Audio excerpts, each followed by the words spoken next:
ഇതിനടുത്തൊരു മോയന്താണ് കേട്ടോ, പറയണ്ട. ഭർത്താവും രണ്ടാളുകളും ജോലിക്ക് പോയി. അവർ ഒരുപോലെ കുടുംബത്തിന് ഫിനാൻഷ്യലി കോൺട്രിബ്യൂട്ട് ചെയ്യുന്ന പിന്നെ ഫാമിലികൾ, കുടുംബങ്ങൾ, അവർ കൂടുതലായി ആ ഫാമിലികൾ കൂടുതലായി തകർച്ചയിലേക്ക് പോകുന്നു എന്നതുമായി ബന്ധപ്പെട്ട് ഈ ഒരു പ്രസംഗം മുഴുവനായിട്ട് സോഷ്യൽ മീഡിയയിൽ ഉണ്ട് കേട്ടോ, കേൾക്കണം.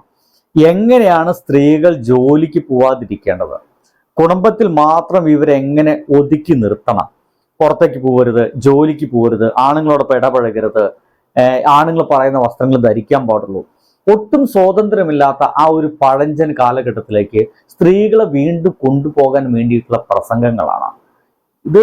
ഇവൻ നന്നായി കഷ്ടപ്പെടുന്നുണ്ട്. എങ്ങനെയാണ് ഈ രണ്ടു പേരും കൂടി ജോലിക്ക് പോയി കഴിഞ്ഞാൽ ഒരു കുടുംബം തകരുക എന്നുള്ളതാണ്. ഇവിടെ നമ്മൾ ഒരാൾ തന്നെ ജോലിക്ക് പോയിട്ട് ഒരു വീട് നേരം പോലെ മുന്നോട്ട് കൊണ്ടുപോകാൻ സാധിക്കുന്നില്ല. അവർ രണ്ടുപേരുണ്ടെങ്കിൽ ഒന്ന് ആലോചിച്ച് നോക്കി, എന്ത് സുന്ദരമായിരിക്കും ആ ഫാമിലിയുടെ ഒരു മുന്നോട്ട് പോക്ക്, സാമ്പത്തികപരമായിട്ടും സാമൂഹികപരമായിട്ടും മാനസികപരമായിട്ടും. അപ്പോഴാണ് ഇങ്ങനത്തെ ഓരോ മൊയന്തുകള് പെണ്ണുങ്ങളെ വീണ്ടും വീട്ടിലിരുത്താനുള്ള ഏർപ്പാടുകളായിട്ട് ഇറങ്ങി തിരിച്ചിരിക്കുന്നത്. ബൈ.